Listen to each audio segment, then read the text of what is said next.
Welcome back. All right, news of the day video for all you fine people for your Wednesday, December the 6th.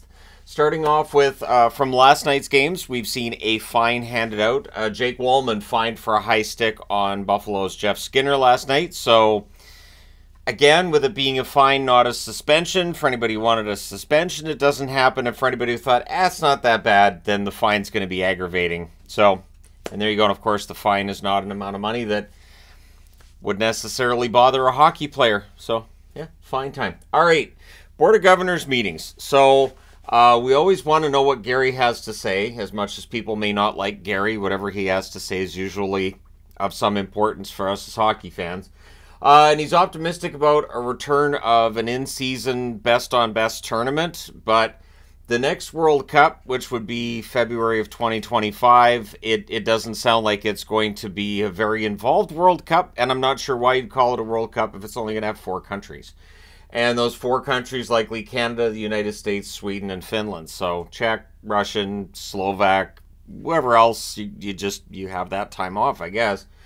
German players, Swiss players, a lot of countries here that just would not be represented, and a lot of star players that would not be represented as well. But at any rate, that's where they're leaning, is towards a 4-team tournament. It would take place in multiple venues and during February of 2025 as well. So we'll see how it works. And the idea being it's kind of a warm-up and then the 2026 Olympics. So one thing to be encouraged about coming out of this is the NHL positively talking about going to an Olympics. That has not been the case for a very long time. Usually the comments are along the lines of, it messes up our schedule, the timing is bad, we'd love to go, however, with all the costs. But it sounds like that tone has changed. So my guess is that the NHL's discussions with the Olympic Committee about how money's spread out here and there and whether or not they're allowed to use the footage, because they haven't been allowed to use the footage.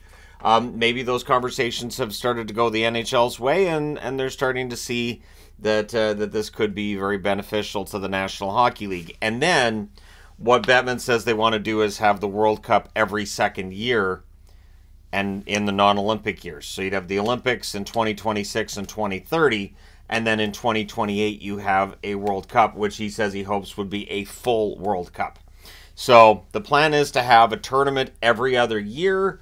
I would think that would preclude all-star games, but I'm kind of okay with that, to be honest. I'm okay with sacrificing all-star games for Olympics as well as for World Cup tournaments, because the all-star game, I mean, while it's fun, it's not a very intense game that they have. And the skills competition stuff that they do, you don't necessarily need to have one location for that. I think the skills competition stuff can be done in other ways. I've talked about that before, and so yeah, we'll see if the NHL is going to the Olympics in 2026, but it definitely sounds like they're going to, and so that's good news for us as hockey fans, right? So this is getting around the news media a little bit right now. The Montreal Canadiens. So you buy a ticket. You're like, all right, I'm taking my family to see a Montreal game. All we had to do is mortgage the house. So it's going well. I'd like my kid to meet Youppi. I think that'd be great. Oh, they have this package where Youppi will come over to my seat. I can pick which period he comes over, and there's photos and stuff that are included. The cost is $195. The cost has put some people off, made some people kind of upset.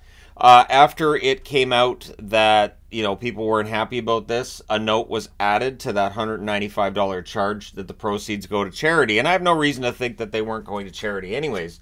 But it does raise the question, as I read myself an article, I thought, it makes some sense. So your kid wants a picture with Youppi. Is Youppi not going to be allowed to take pictures with kids then because of the $195?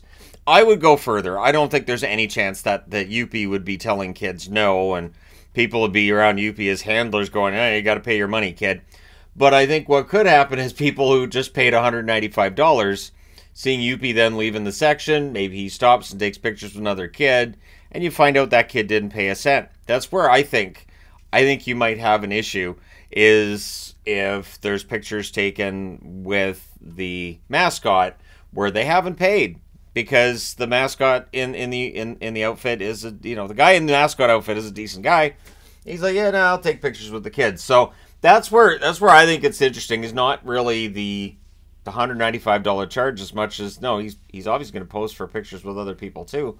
So, anyways, we'll see if Montreal drops it. My guess is something's going to change with this, but we'll see what they do. So Barry Trotz being asked about Tyson Barry, meaning this is a very difficult thing to talk about because it's Barry talking about Barry. But Barry Trotz is disappointed that Tyson Barry's trade request has come out. So I reported last week on the channel that Tyson Barry's agent had been given permission to talk to other teams.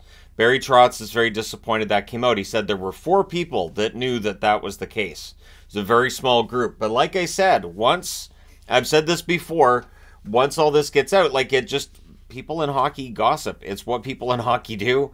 And so somebody somewhere, one of those 4 people told, and whether it was the agent for Tyson Barry, whoever it was, and once it gets out there, it's out there. So Tyson Barry is on the trade block. Apparently not happy with his role with Nashville, not happy with being scratched, not happy with playing fewer minutes, not being on the first power play unit, all of these things. The one thing for him is he's on an expiring contract. So obviously he wants to maximize how much money he's going to get on his next contract. But Tyson Barry's also, I believe, 32 years of age. So I'll be interested to see if they're able to work out some kind of a trade and what that's going to look like. Barry was part of the return for Matthias Ekholm. And honestly, I don't think he's looked bad with Nashville. But again, I guess it's the role that he's not all that happy with Nashville. But when they've already got Roman Josi, and most teams will have 4 forwards and a defenseman on their power play, well, Yossi's going to go ahead of Barry. So, at any rate, we'll see what happens from here. But, yeah, Barry Trotz just letting it be known that he's not necessarily happy with how this has played out.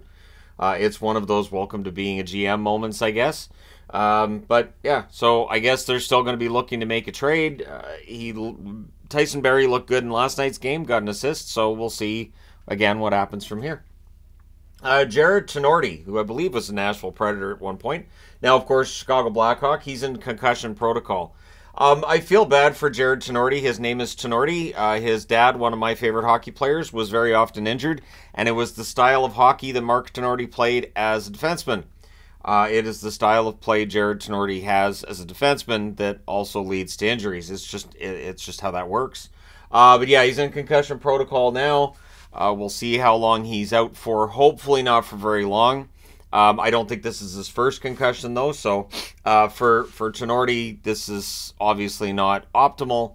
For the Chicago Blackhawks either, because I think Tenorti's played his best hockey in his NHL career for Luke Richardson and the Chicago Blackhawks. So hopefully he's not out for very long. Max Pacioretty. So if you're a Caps fan and you're like, when's Pacioretty coming back? Well, according to Tom Galletti, it's at least 2 weeks before he's going to return, but he is skating regularly. And, of course, it's the Achilles injury from last year, which he came back from seemingly too early because he re-injured it. So he's at least 2 weeks away from returning. The Capitals, of course, the tide has somewhat turned against the Capitals the last couple of games here. So, but they did win some games, too, that they probably shouldn't have along the way. So, I mean, the hockey gods have a way of evening things out. I don't actually believe in hockey gods, but it's terminology I use. It's kind of fun to think about. But yeah, Pacioretty, 2 weeks away from returning at least, and once he comes back, we'll see how effective he is. Veteran player, and, is he going to be able to produce at a 25, 30 goal pace? Not meaning 25 or 30 goals after he comes back, because that'd be insane. But is he going to be able to produce? Is he going to be able to provide that offense for Washington that I think they need right now?